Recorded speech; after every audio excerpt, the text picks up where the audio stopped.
Okay, checking in here on April 3rd, 2021. I just did a quick overview of my Aerogarden harvests. By the way, this is being shot on an AKASO V50X. I just got it. It's an action camera. Mostly intended to be used on my motorcycle, but thought I'd give it a try here with making a YouTube video on my Aerogardens. So we're going to harvest the lettuce here, and as you can see, I've got my Harvest 2019 turned around, so to speak, and I'm doing that because it's a little easier to get to this lettuce from behind to start off than it's going to be to try to attack it from the front. So as I mentioned in the quick update, I've intentionally let these go. This is my third harvest out of this, second harvest out of these lettuce plants, and we have an abundance, much more than my wife and I can consume, so we share quite a bit of it with neighbors. And as you can see, some of these leaves are not going to be keepers, but that's okay. I expect I'll get at least one, if not two more harvests out of this guy, out of this plant. How's that? So this is pretty much just going to be me cutting. And normally I'll just go in and do a full-on haircut from the bottom. But since there's so much, I think we're just going to kind of work our way through it. These are just kitchen shears. There is has been quite a bit I've read about whether to use plastic or metal, or cut them, pinch them. I guess the idea being that the metal leaves will leave some markings here, and I'm going to throw this one out, but now I hope this is coming in the camera, but that it'll leave something on where you've cut that'll cause this to turn brown. So that may be true, but that's not the case with this leaf, because if it was, then all of these would have that on the top, and it's just the ones that should have been harvested earlier.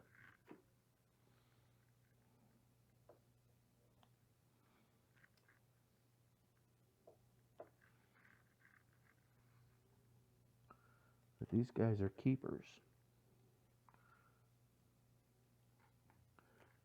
And again, like I mentioned earlier, sometimes I just go straight in and whack them all down. But here we go. We've got one that we can dispatch with.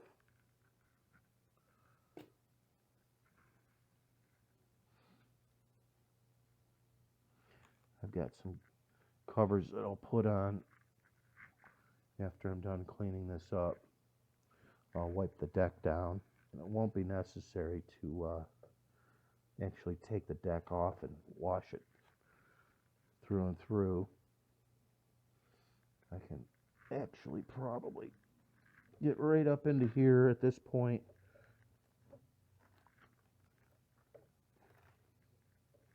and just cut right through it.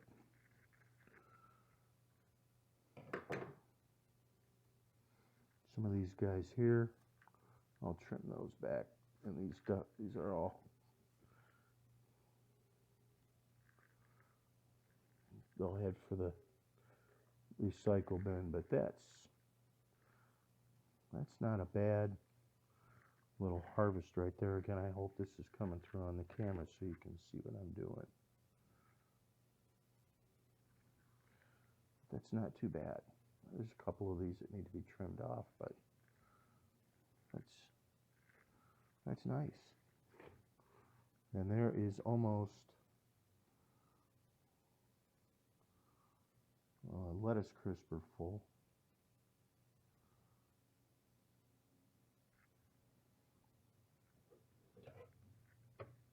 So we'll go ahead and just, I think what we're going to do is we're just going to take the rest of that guy right off.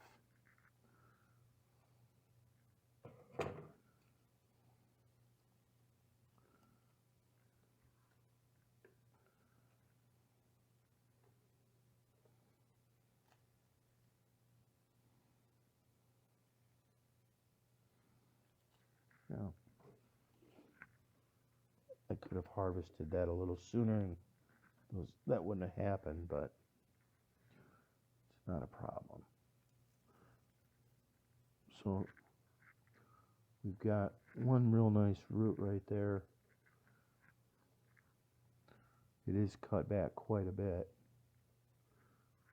but I think what we'll do is we'll just let it run and see what happens.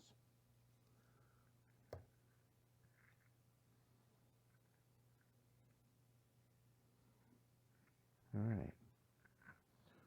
And then let's see what we can get out of this last one here. And I think I can cut back a couple of these guys. If you do it this way, or even if you don't, especially if you don't, be real careful about your pump cord. You don't want to just reach in there with a pair of scissors and cut your cord. I think that would be, as Mike Rowe would say, not good.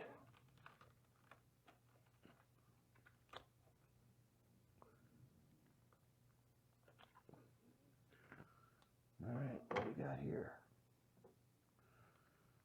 There's another nice head of lettuce. I don't have any, maybe a couple that might be a little questionable. You can see a little bit of that burn on there, so that's not going to be any good, but the rest of that's outstanding. A couple more of these.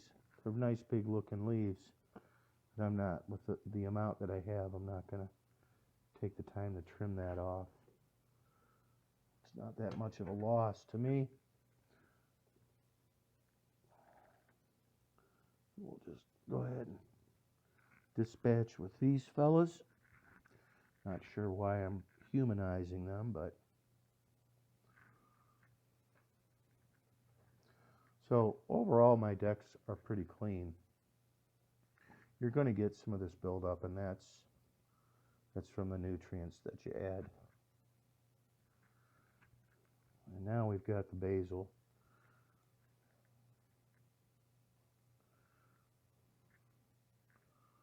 Got a little bit of dead stuff here I'd like to pick out. So we'll take that opportunity to do that now.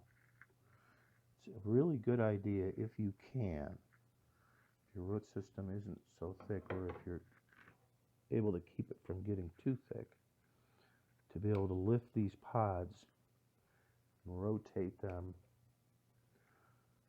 relatively frequently. The idea behind that is that you keep each one of these pods' root systems from intertwining, or you can see when I do that, it moves this basil, and that's because their root systems are intertwined. It's not necessarily a bad thing, but kind of helps the plant produce a little better, and it certainly helps prevent problems with your pump.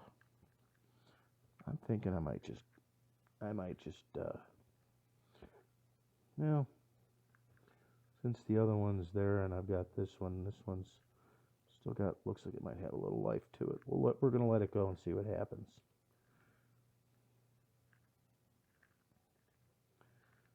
You keep caps over your openings because you don't want to get an algae buildup.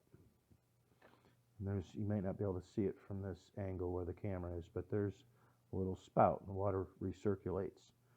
Comes right out at right just below the surface of this ring right here under the deck, and that's what waters that. So I think we'll be okay from here.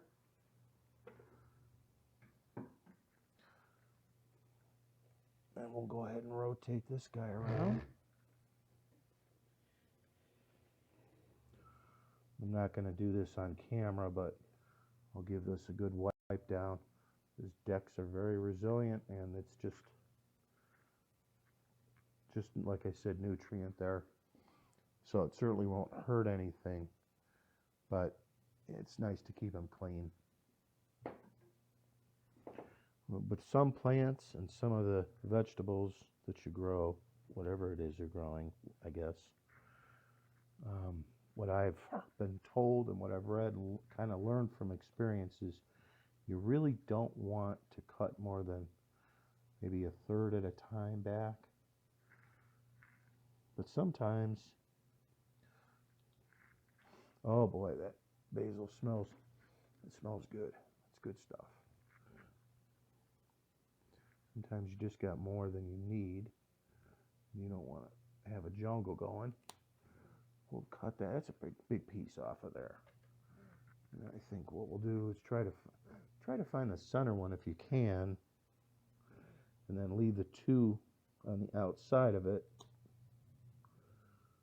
And that's how I trim my dill as well. See, I took this one long one off here, but left these two. There's actually several right there. So that's a healthy plant. There's another one behind it. So when you grow the heirloom cherry tomatoes, you'll sometimes get 2 or 3 plants that'll come up. You want to leave the strongest one and remove the others. So you're just growing one when it comes to cherry tomatoes. I had a lot of success growing the heirloom cherry tomatoes. So that's probably what'll go in here when the lettuce is done. And then I'm not real sure. I need to have dill around a lot.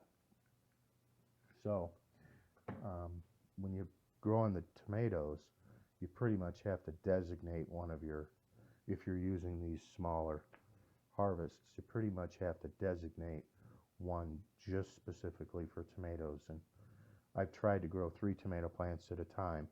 You can do it, but they need a little bit more room. Those plants get big, and you don't want to hack them up like you might in an outdoor grown tomato plant, where you might pick off the suckers but let it be able to bush out. And you want to be able to let it bush out, but you have to keep it in this space because there's only so much light. The light will play off each other, and that's very helpful though. So well, that's pretty much about it. Just wanted to do a quick video on harvesting that. I'm going to let these guys stay where they are, but I'm going to lower this a little bit. And they will grow just fine outside from underneath the light.